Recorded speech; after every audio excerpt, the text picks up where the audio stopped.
Bonjour à tous, nous sommes aujourd'hui toujours au Salon des maires. Je pense que c'est le moment où les genoux, la tension, le niveau sonore commence à être parfois un peu difficile pour ceux qui vivent ici totalement depuis l'ouverture de ce salon. Donc j'espère que vous allez être encore plus nombreux à venir nous écouter. On est au Lab Risque et Adaptation des Territoires. Merci aux organisateurs du salon, le salon de SMCL, d'avoir choisi ce thème. Aujourd'hui, je pense qu'on est sur un sujet qui intéresse beaucoup, évidemment, les élus. C'est celui de l'artificialisation des sols, c'est celle de la pénurie de foncier et de se poser la question, est-ce qu'on construit, est-ce qu'on rénove, est-ce qu'on change la façon de financer. On est sur un sujet qui n'est pas très facile à aborder en 30 minutes. On en a conscience. D'autant qu'on aimerait bien écouter quelques réactions, questions. Donc voilà. Donc, je me présente, je m'appelle Gilles Béraud, je suis directeur de Stop Exclusion Énergétique. Alors, on n'est pas tout à fait. Mon sujet quotidien n'est pas celui. Mais quoique, la rénovation, c'est aussi un vrai sujet. Je crois qu'on parle beaucoup d'imperméalisation, d'artificialisation des sols fertiles, de ZAN. On va essayer d'ailleurs d'éviter trop d'acronymes, ou alors s'il y a un acronyme, hop, vous avez le droit de lever la main et de critiquer. Je vais être très très rapide sur la présentation générale. On a la chance aujourd'hui d'avoir 3 experts du sujet. Gabriel Bourdon-Gomez est directeur du pôle valorisation revitalisation chez Ville-en-Œuvre, qui est une filiale de la CET, elle-même filiale de la Caisse des dépôts. Raphaël Darmancourt, vous êtes directrice adjointe en charge du pôle politique territoriale et urbaine à l'Union sociale pour l'habitat. Et Philippe Servali, bonjour. Vous dirigez une entreprise familiale qui s'appelle Saint-Denis Construction, qui existe depuis 1957.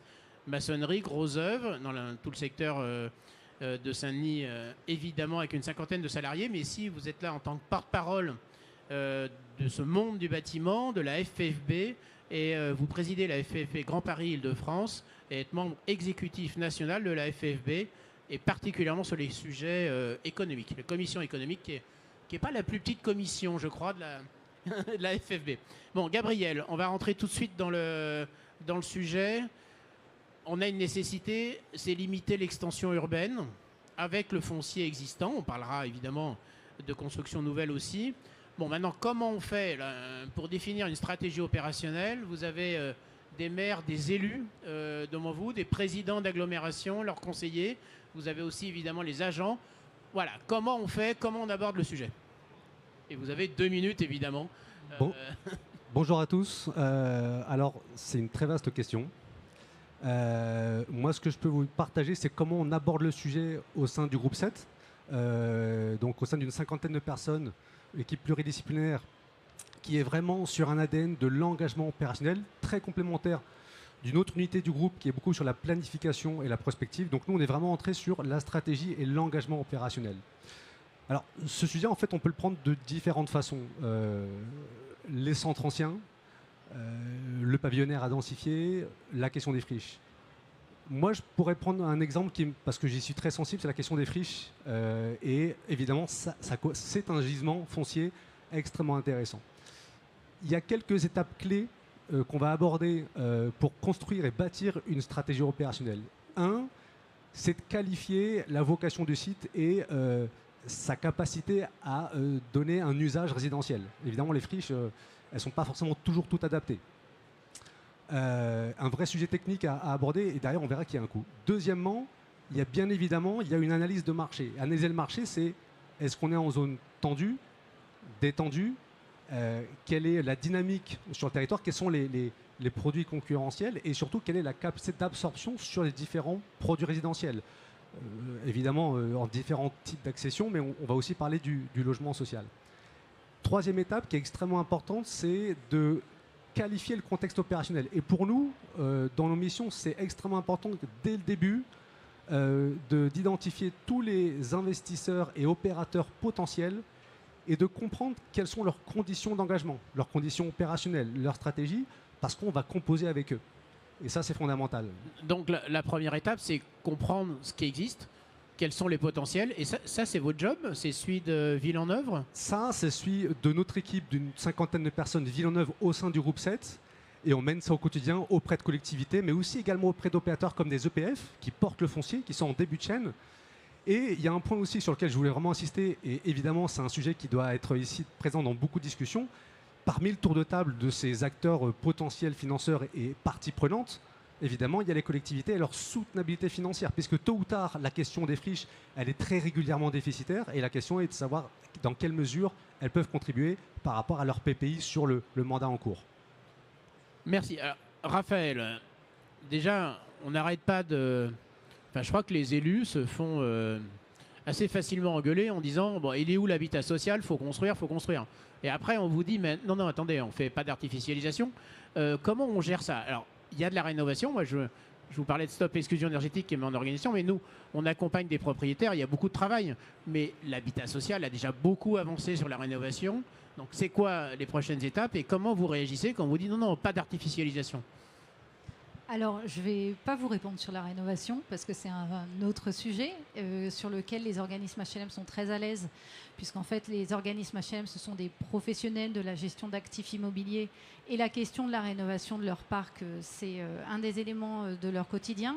Il me semble important ici de rappeler que malgré le ZAN, il y a des besoins en logement à satisfaire, tout territoire confondu, qu'on soit dans des communes rurales, petites villes, métropoles. Nous, on a l'année dernière lancé une étude pour estimer en fait quels sont ces besoins et puis soumettre au débat éventuellement quelques chiffres.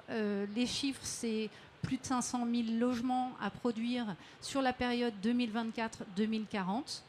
Et parmi ces près de 500 000 logements, enfin un peu plus de 500 000 logements, c'était 518, 122 000 logements sociaux à produire pour répondre aux besoins, à la diversité des besoins des territoires, à mettre au regard de l'année dernière, 82 000 logements sociaux agréés. Donc on est quand même assez loin du compte. Et il est important de se dire que en fait, ce besoin, ce n'est pas juste le mouvement HLM qui dit continuons à construire. On a constaté depuis plusieurs années une augmentation de la demande de logements sociaux, y compris sur des territoires qui étaient jusqu'ici qualifiés de plutôt détendus du point de vue de la dynamique des marchés. C'est plus 15%. Et aujourd'hui, nous, les bailleurs nous disent il n'y a plus de marché détendu. En fait, les listes d'attente s'allongent et on a à l'échelle nationale... Je suis désolé, cet espace a un très gros défaut. Il est juste bruyant. À côté du stand de Séché qui continue, comme depuis 30 ans, à distribuer des cannes de marche. Voilà, donc j'espère que vous appréciez l'effort des intervenants parce que ça demande une concentration renforcée. Merci Raphaël. Bon, en tout cas, du coup, le résultat, c'est qu'à date, on a 2,6 millions de ménages qui sont en attente d'un logement social. Donc ça veut dire que, en tout cas, le ZAN ne peut pas être un prétexte à ne pas répondre à ce besoin-là. Après, produire 122 000 ou, mettons, arrondissons en dessous sur un chiffre qui est peut-être plus réaliste, 100 000 logements sociaux par an, ça ne veut pas dire qu'il faut forcément les construire en neuf. En effet, on peut puiser dans une multitude de gisements. Les friches ont été évoquées à l'instant. Il y a aussi, bien sûr, la possibilité de faire de la surélévation, de l'extension, de la densification, éventuellement en s'autorisant avec parcimonie un peu de démolition. Et si vous me challengez sur le sujet, je pourrais revenir sur l'impact carbone de tout ça, parce qu'en fait, nous, on a regardé un petit peu et c'est pas forcément une solution à bannir d'emblée. En tout cas... il nous semble que c'est important de garder à l'esprit qu'il va falloir continuer à loger les gens parce qu'il y a des entreprises qui ont du mal à recruter, parce qu'il n'y a pas d'offre de logement, pas d'offre habitat à proximité. Et donc, si on veut un pays dynamique d'un point de vue économique, il va falloir aussi pouvoir loger les habitants. Et les bailleurs, ils sont au rendez-vous là-dessus, sur tous les sujets. Donc, vous visez une forme d'adéquation aux territoires qui ont besoin de développement économique, donc de personnes, avec les politiques. En fait, il y a aussi un autre aspect. Donc oui, bien sûr. Par exemple, la politique territoire d'industrie, elle s'accompagne forcément de besoins en logement. Après, il y a quand même la meilleure adaptation du logement, c'est ce qu'on appelle chez nous le parcours résidentiel. C'est-à-dire que globalement, la population française vieillit, les locataires du parc HLM aussi. des ménages qui sont rentrés il y a de ça 30 ans dans des grands logements parce qu'il y avait une famille avec enfants sont aujourd'hui des personnes à la retraite avec des revenus qui sont moindres. Et du coup, il y a sans doute des solutions à trouver aussi dans le parcours résidentiel. Je ne parle pas du logement vacant parce que je ne suis pas bien sûre qu'un logement vacant à Vierzon donne une réponse à un demandeur de logement social à Paris. Donc je ne passe pas là-dessus. En revanche, il y a des possibilités en fait, à mobiliser au sein du parc existant. Et puis les bailleurs, comme je l'ai dit tout à l'heure, ce sont des professionnels de la gestion d'actifs immobiliers. Et ça veut dire aussi que ce sont des professionnels de la rénovation, y compris d'un parc qui n'est pas forcément le leur. Et donc ils procèdent aussi par acquisition d'immeubles, de logements, peut-être les passoires énergétiques du parc privé sur lesquels les investisseurs privés individuels ont un peu du mal à se mobiliser. Par exemple, sur ces parcs-là, ils achètent ces bâtiments, ils font la rénovation et ça devient du parc social qui peut répondre à un ciblage très précis. Ça peut être des jeunes ménages en début de parcours résidentiel ou à l'inverse, on peut trouver des solutions d'accessibilité qui font que ce sont des logements tout à fait adaptés pour des personnes âgées à proximité d'une offre de service. Et donc, en fait, il y a la possibilité aussi d'aller puiser dans ce champ-là. Il y a un dernier champ qui est, si vous permettez, qui, moi, me semble assez important. En tout cas, c'est en tant que USH, c'est un point que j'aborde avec les bailleurs et pas plus tard que ce matin lors d'un webinaire sur le thème de la sobriété foncière. Donc, on va dire que ma journée est placée sous ce thème-là. C'est le parc des bailleurs. Les organismes HLM, ce sont de grands propriétaires fonciers et immobiliers qui présentent bien souvent un potentiel de transformation. Et à l'heure du ZAN et du recyclage urbain, peut-être qu'un certain nombre de quartiers, de grands ensembles qu'on regardait un peu d'un mauvais œil jusqu'à il n'y a pas si longtemps, peuvent être des chances inouïes pour les élus d'aller mobiliser le bailleur, de travailler, de discuter, de dialoguer en vue d'un projet de transformation qui peut être assez important, notamment avec des potentiels de densification et de diversification.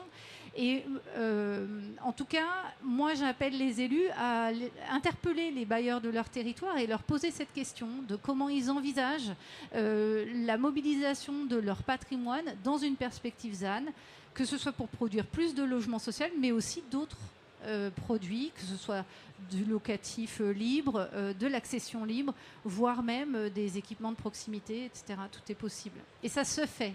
Ils le font déjà. Bien sûr, il y a beaucoup de choses qui se font et je pense que le message important à faire passer aujourd'hui, un, c'est possible. Deux, il y a beaucoup de choses qui se font et la question, c'est comment accélérer. Et d'ailleurs, c'est la question que j'ai envie de poser à Philippe Servalli parce que on a quand même besoin de gens pour faire, pour construire, pour bâtir, pour rénover, pour aussi pour bâtir. Est-ce que les acteurs du bâtiment aujourd'hui, vous êtes là, évidemment, vous êtes là, autrement je ne vous poserai pas la question, mais surtout, on a un peu tous d'inquiétude sur des recrutements, sur est-ce que vous êtes assez nombreux, puis voilà. Est-ce que vous pouvez nous dire où vous en êtes là-dessus? Effectivement, donc là, FFB, nous, on est les bâtisseurs, hein, on est en bout de chaîne, on arrive après tout ça, après que nos clients nous aient commandé les ouvrages. Une fois que vous, les élus locaux, vous avez organisé vos aménagements, et nous, on est les bâtisseurs. La FFB, je vous rappelle, c'est 1,5 million de salariés, c'est plus de 80 000 entreprises, c'est quelque chose d'assez important. Et c'est tout un secteur de bâtisseurs. Alors la FFB, pour répondre à votre question, mais je vais y revenir, oui, évidemment, on est formé. On forme plus de 100 000 apprentis par an dans nos CFA, par an. La FFB s'inscrit depuis plus de 10 ans dans une trajectoire maintenant de transition écologique avec la loi climat. On est en train de former nos entreprises, donc le potentiel, on l'a. Mais ce qui nous inquiète, c'est que finalement, fort de ce qui vient d'être dit avant moi, c'est qu'il n'y a pas un modèle unique finalement dans cette transition écologique et climat. On est bien d'accord, nous, à la FFB, qu'il faut s'inscrire dans une trajectoire de non-artificialisation des sols, mais une trajectoire qui est déjà un peu assouplie par rapport aux règles actuelles. Quand on voit que, par exemple, dans des jardins, des parcs, ne peuvent pas faire partie de zones non artificialisées, on s'interroge. C'est déjà une première question. Et la deuxième question, c'est qu'il faut faire tout ça en concertation avec les élus locaux et non pas imposer des règles générale sur toute la France. On vient d'entendre un exemple. Vous avez des secteurs qui ont besoin de recruter, qui vont construire, qui vont avoir besoin de logements, ne serait-ce que pour développer leur activité. Bon, tout ça, il faut en tenir compte. Les élus locaux, quelle que soit la strate sur laquelle on travaille, connaissent leur territoire, connaissent leurs besoins, et il faut adapter ce ZAN, finalement, il faut le décliner à l'échelle locale. Voilà, ça c'est le premier message. Le deuxième message, c'est qu'une des solutions qu'on entend, c'est de reconstruire la ville sur la ville. On nous dit, bah oui, finalement, pour pas s'étaler, il n'y a qu'à surélever, il n'y a qu'à densifier les centres-villes. Alors, oui, ça peut être une réponse, là encore, au cas par cas, sur certaines agglomérations. Moi, je suis dans le 93. Vis-à-vis de l'habitat indigne, par exemple, vous savez qu'on a des secteurs très sinistrés sur ce sujet-là. Oui, raser, reconstruire, c'est une réponse. C'est même une réponse très efficace. Mais est-ce que ça va s'adapter dans des villes moyennes, voire dans des centres-bourgs? Parce qu'on parle de villes, mais il n'y a pas que des grandes villes en France. Il faut penser aux centres-bourgs. Donc reconstruire la ville sur la ville, c'est une solution, ça peut l'être, mais ce n'est pas la solution générale qui va relancer le secteur. Pourquoi? Parce qu'il faut déjà que ça soit possible, je viens de le dire. Ce n'est pas partout possible de densifier un bourg, un centre-bourg ou un centre-ville d'une ville moyenne. C'est un marché qui est très limité. Nos statistiques aujourd'hui, d'ailleurs, qui sont confirmées par le ministère du Logement, ça représente moins de 10%. Entre 10 et 12, allez, un petit 12% maximum, la rénovation des centres-villes. Donc ce n'est pas quelque chose aujourd'hui qui est très porteur. Et puis c'est quand même des chantiers qui ont beaucoup de contraintes. Vous en êtes bien conscient. Ce sont des projets complexes. Travailler en centre-ville, c'est toujours des contraintes, des accès, des nuisances. C'est des contraintes techniques. Quand on retravaille sur des immeubles existants, eh ben c'est long. Et puis il y a des contraintes techniques.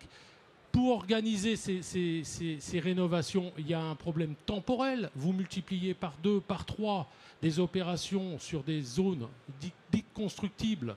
Par rapport à ces opérations-là, vous multipliez, vous allongez le délai d'exécution par 2 ou par 3. Donc ça, c'est aussi quelque chose qui est un peu pénalisant. Et puis vous avez les fameuses contraintes administratives. Je suis désolé, on est en France. Hein, les PLUI, la fiscalité, tout ça fait que ce sont des programmes difficiles à mettre en œuvre, longs, et surtout qui ont des coûts de sortie qu'on estime, en accord avec le ministère du Logement, à plus de 10%.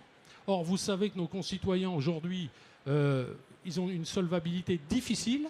Donc cette solution, ça peut être une solution, mais ce n'est pas la panacée. Et j'en terminerai par le dernier point, c'est le tabou de la démolition. Un petit clin d'œil sur le tabou de la démolition. Souvent, on dit « Ah oui, mais non, mais démolir, ça fait le bilan carbone, etc. » C'est faux. Aujourd'hui, dans la profession, on a de la réutilisation, on a du recyclage.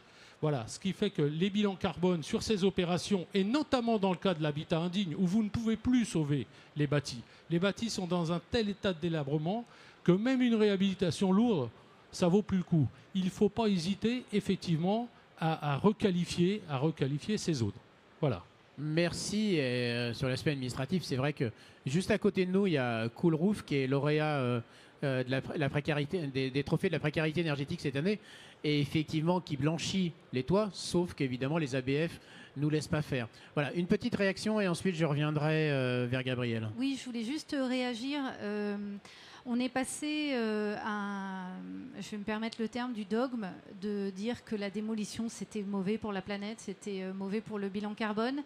Nous, on a regardé cette question à la bonne échelle, c'est-à-dire que je vais parler de logement, mais ça s'applique peut-être aussi à d'autres domaines. Mais en tout cas, dans le domaine du logement, quand on regarde et qu'on dit réhabiliter sans logement ou bien démolir sans logement et en reconstruire sans au même emplacement, bien sûr qu'il vaut mieux réhabiliter sans logement. En revanche, si on démolir sans permet d'en produire 450 et de faire accessoirement au passage quelques équipements publics, une crèche, un local associatif, un cabinet médical, et par ailleurs en tenant compte des enjeux de nature en ville, etc. Et ben on a regardé l'impact carbone de ça, et en fait la réponse c'est qu'il n'y a pas de généralité, tout est dans la dentelle et dans la finesse. Et que quand on a une offre de transport en commun, ne pas envisager la démolition et la reconstruction en densifiant, à l'inverse, ce serait une erreur. du point de vue du carbone, sachant que le carbone, ce n'est pas le seul critère sur lequel on fait les projets. On est bien d'accord. Alors, même si c'est très important. Alors, Gabriel, en 20 minutes, même pas, on a abordé plein de sujets, mais chaque sujet ramène une couche de complexité.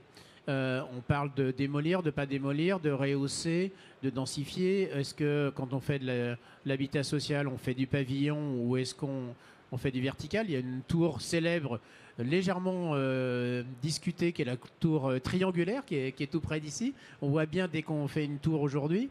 Quand on fait du pavillonnaire aujourd'hui, on met peut-être pas la même surface de jardin qu'on mettait il y a 10 ans. La question, c'est, je ne sais pas si monsieur, vous êtes élu, mais j'imagine qu'il dit, mais oui, je suis d'accord avec tout ça, mais concrètement, comment je travaille, quoi? Parce qu'il n'y a pas de solution miracle, et vous l'avez dit très bien, c'est de la dentelle, il n'y a que des cas particuliers. Et comment on fait concrètement? Qu'est-ce que vous proposez? En fait, c'était un peu je rejoins absolument ce sujet je parlais un peu des étapes préalables pour bâtir un peu cette stratégie de mise en opérationnalité.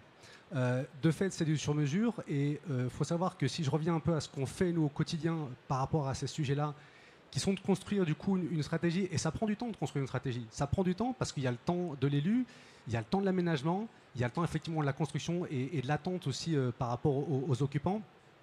C'est donc une démarche qui est évolutive et en fin de compte, elle est dynamique. Et ce qui est valable au mois de janvier à un moment donné avec un montage d'opération qui semble viable peut ne plus l'être au mois d'avril, mais peut le redevenir après en fonction de ces données-là.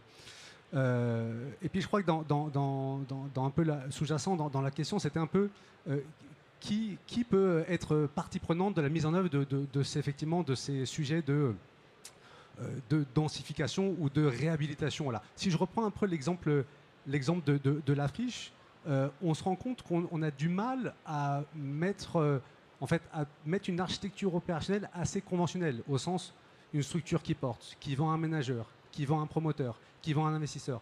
Ce schéma-là ne permet pas forcément de gérer le déficit, puisque dans de très nombreux cas, on a des cas de déficit. Si je reprends le cas de la friche, qui doit être, et comme on se le disait, qui a des coûts supplémentaires. Et ce dont on se rend compte dans les différentes missions et les collectivités qu'on accompagne, c'est l'émergence finalement d'acteurs qu'on pourrait appeler de maîtres d'ouvrage alternatifs, qui finalement, dès l'amont de la chaîne de valeur de l'aménagement, sur ces sujets-là, s'inscrivent aussi sur le long terme. Et donc, ils traitent ces surcoûts et cette dette dans la durée. On le voit bien, nous, on a accompagné une collectivité en Bretagne sur une consultation d'opérateurs. Le lauréat, c'est un opérateur, c'est une coopérative immobilière, mais c'est également un office foncier solidaire qui, lui, va porter du coup du foncier avec cette dissociation. Et donc, il s'inscrit dans la durée sur une friche et il absorbe les coûts de la friche en répondant aussi à un besoin local dans la durée. Et ça, c'est un des leviers extrêmement intéressants. Ce sujet de maîtrise d'ouvrage alternative, en fait, ça nous renvoie tout simplement au fait qu'on ne peut pas appliquer des méthodes entre guillemets conventionnelles et des attentes de performance financière conventionnelle, un taux de rendement locatif conventionnel ou une rentabilité, mais on doit bien l'inscrire dans la durée. Et ça, c'est une démarche qui, pour nous, sur laquelle, en tout cas, on est extrêmement engagé. On s'engage auprès des élus pour aller aussi vers ces acteurs-là et les intégrer dans les projets de territoire, et justement sur des projets de réhabilitation de friches. Celle dont je vous parle en Bretagne, c'est 200 logements sur une friche hospitalière qui pèse sur une ville de 15 000 habitants. Donc ça a du sens et ça, finalement, a une contribution assez forte localement. Alors, Raphaël, merci, pardon. On voit que les choses sont en train de changer sur le plan carbone environnemental, sous des modèles un peu différents, alternatifs selon les collectivités. Et les élus portent une part de créativité et d'innovation. Mais quelle est la place des changements de vie? Parce qu'il y a aussi des nouveaux modèles. On sait qu'on vit plus longtemps. D'abord, on vit plus longtemps, donc plus longtemps chez soi. Et je pense que c'est un gros sujet, évidemment, pour l'USH. Mais donc, avec des besoins de dépendance, d'adaptation des logements. Mais l'envie du pavillon, elle reste quand même très, très présente. Comment vous répondez à ça? Alors oui, il paraît que beaucoup de Français préfèrent vivre dans un pavillon. Moi, je fais partie de ces Français qui vivent dans un pavillon et pourtant, je parle beaucoup d'habitat collectif. c'est pas incompatible. Non, pas du tout. En préparant, on parlait du Val-de-Reuil, qui est un Tout à magnifique fait. espace d'habitat social. En fait, à l'USH, on a la conviction, la question que vous posez, c'est celle de l'évolution du bâti dans un contexte d'injonction au recyclage urbain. Et donc, indirectement, j'ai envie de dire, la question, c'est celle aussi de la densification. Il y a un certain nombre d'exemples, y compris en tissu pavillonnaire, de ce qu'on va appeler de la densification douce, qui sont possibles et qui peuvent être mises en œuvre. Bien souvent, ça passe quand même par une action de la collectivité, la volonté de faire, éventuellement un foncier un peu stratégique qui permet d'enclencher les choses, et puis des opérateurs pour faire. Il a été évoqué des modèles alternatifs. En fait, moi, j'ai envie de vous dire, les bailleurs sociaux, ça fait super longtemps qu'ils font ça. Parce qu'en fait, les bailleurs, pendant longtemps, ils avaient des fonciers qui arrivaient facilement. Mais en fait, depuis 15 ans, c'est plus le cas du tout. Donc, ils sont obligés d'aller chercher, racler les fonds de tiroir des collectivités sur les quelques fonciers qui restent. Et aussi faire de la prospection foncière pour trouver de nouvelles perspectives de développement. Et ils se positionnent justement sur des fonciers qui jusqu'ici n'intéressaient pas trop les investisseurs qui aiment des marges à 2 chiffres, etc. Et ils ont développé, et alors je vous invite à passer sur le stand de l'USH. Alors, où est le stand de l'USH? Alors, le stand de l'USH, c'est par là, c'est le pavillon 2.3, et quand vous passez le goulot d'étranglement, vous ne pouvez pas nous louper, on est là.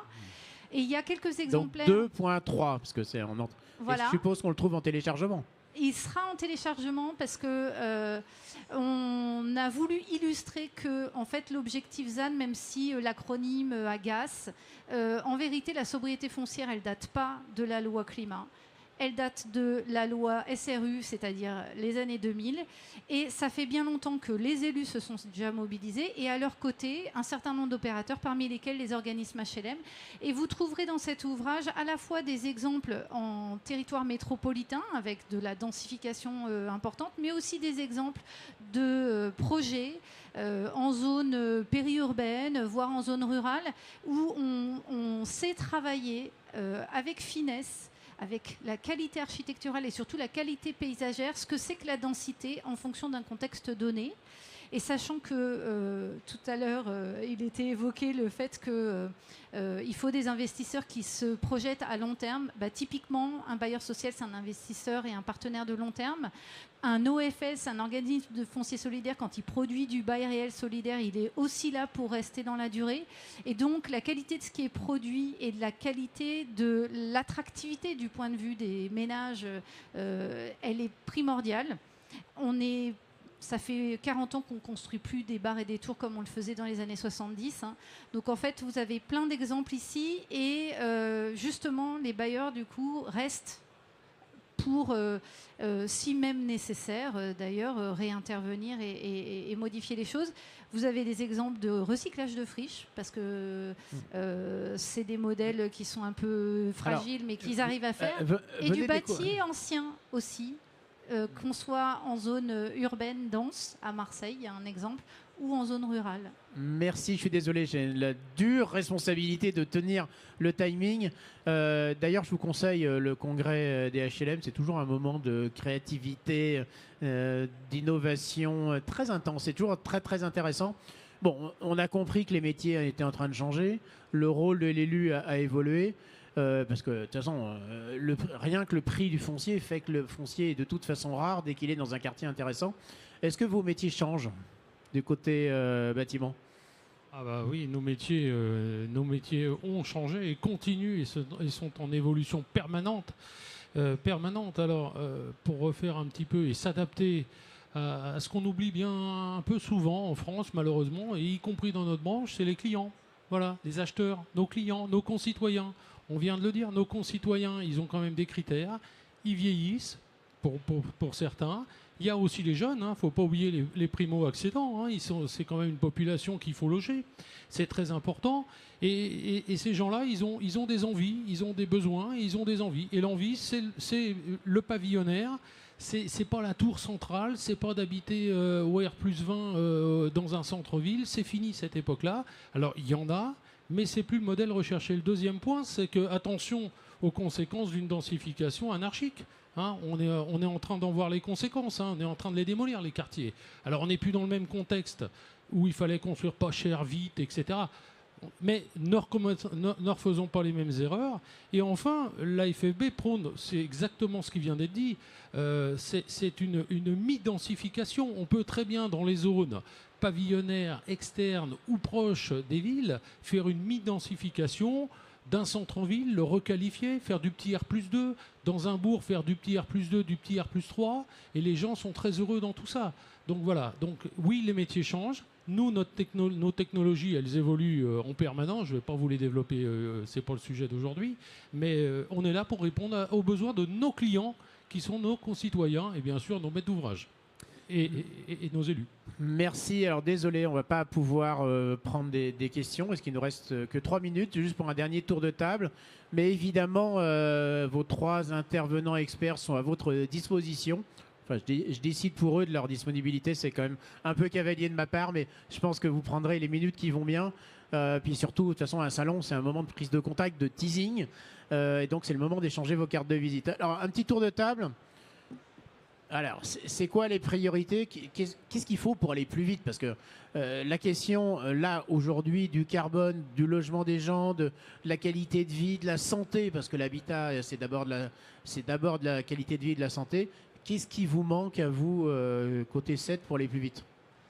Alors, nous, au groupe 7, je fais juste un parallèle. On a beaucoup bossé sur la question des foncières commerces. Ça a été un sujet pendant très longtemps. C'est peut-être pas le sujet, mais... Vous avez 60 secondes. Oui. Pourquoi je dis ça? Parce qu'on travaille actuellement sur une foncière à vocation résidentielle. Et pourquoi pour un département qui travaille sur ces sujets-là, et c'est exactement un des outils qui doit permettre là... Et quand vous dites qu'est-ce qui nous manque, c'est la massification de l'impact de nos opérations et de nos engagements. Parce qu'on ne peut pas être au cas par cas. C'est une question d'argent, de compétences? Alors, c'est une question déjà d'économie d'échelle, de mutualisation et derrière de péréquation sur des opérations qui marchent et d'autres qui sont déficitaires. Donc, la compétence, elle s'acquiert, elle est là, il faut juste bien la concentrer, mais c'est une question surtout d'équilibre économique. Et ça, on a besoin d'une échelle large, mais qui dit échelle large dit aussi... gouvernance plus complexe parce que plus de monde, et ça c'est moins aisé. Mais c'est évident qu'on ne peut pas aller au cas par petit bout, il faut une réponse massive, et ça on est intimement convaincu au sein du groupe 7 que ça fait partie de nos réponses, et on accompagne les collectivités justement dans ce sens-là.